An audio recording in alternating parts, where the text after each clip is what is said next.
带7、8千的碰到带7、8万的会怂，带7、8万的碰到带7、800的会躲。所以说选商务表得要有策略。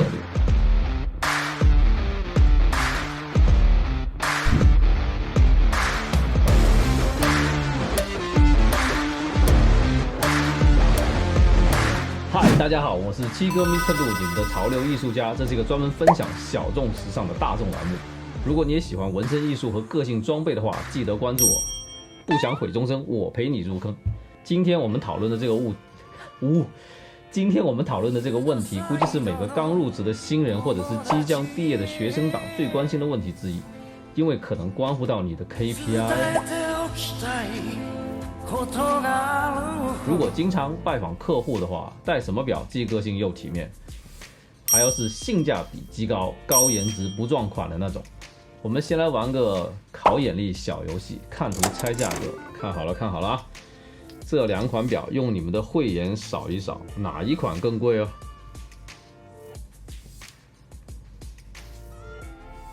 视频结尾公布答案。好了，进入今天的正题，七哥给大家推荐两款小众商务表，价格都在1、2千元上下，非常适合职场的新人，基本买了不会 regret。有人会说1、2千的商务表嘛，太 cheap， 戴了不仅丢脸，还丢手，连撸头发的底气都没有了。至少也得弄块浪表或者金表才够把炮，这你就不懂玩了。大众脸的手表一眼就会被对方看透底细。带7、8千的碰到带7、8万的会怂，带7、8万的碰到带7、800的会躲。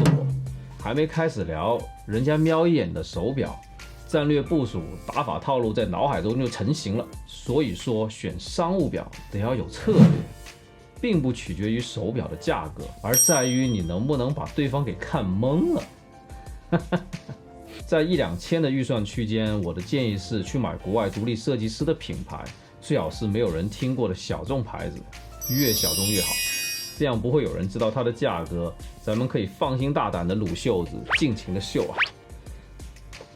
今天我要给大家介绍的这款 AG 是来自新加坡，绝对的 niche 小众，50多年的家族企业，是当地唯一仅存的新加坡原装表厂。品牌的定位就是用亲民的好价格打造奢侈品质感的腕表，价格 range 也就是在1、2千左右，可以说是颜高价又好，真是捡到宝啊！我们先来聊聊这款 AG 银爵士自动机械表，就是我手上戴的第一款。乍一看有江诗丹顿艺术大师系列8 2020的既视感，还有这个能瞬间把自己和对方看懵的表盘。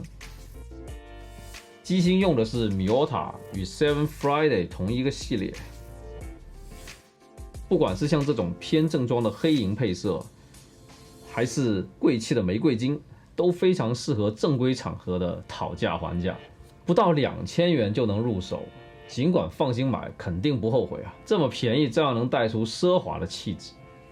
另外一款呢是这个叫做 AG 黑匣子的自动机械表，第二款。长了一张沛纳海 Radimer 1940堪称经典美学的方脸，表耳与表壳采用一体式铸造结构，这种设计能提供更好的防水性能。在这个价位的自动机械表能做到10 ATM 的防水，算是非常有诚意了。44mm 霸气方形大表盘，镂空雕花设计，搭配金属配色和罗马数字，工业感十足。品牌也很懂 fashion 的，提供了多种配色。今年夏天最流行的墨绿色当然也没有少。表带拆卸更换也是很 easy， 这有个小豆豆，一趴就能卸下。机芯是产自 Seiko 精工的 NH70A， 中规中矩，有40小时的动力储存，足够的坚挺耐用。这么好的表，要价还不到2000。硬是要挑个不足的话嘛，就是黑的太低调了。不过刚好黑色是我的最爱，只要是黑色就无法抵抗。对于商务人士来说嘛，黑色也是能 hold 住场面的颜色。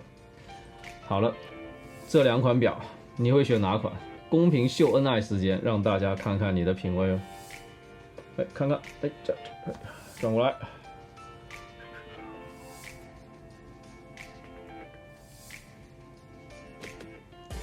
这次的推荐就到此结束，欢迎大家给我留言，说说你还想看什么小众玩意的推荐。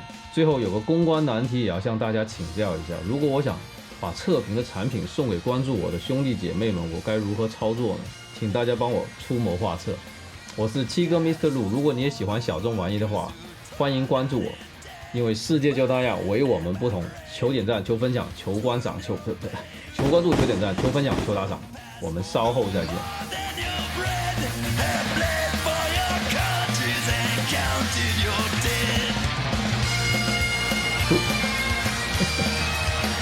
哦，对了，上一次有位热心的小伙伴留言，担心我戴着墨镜会影响视力，让您费心了。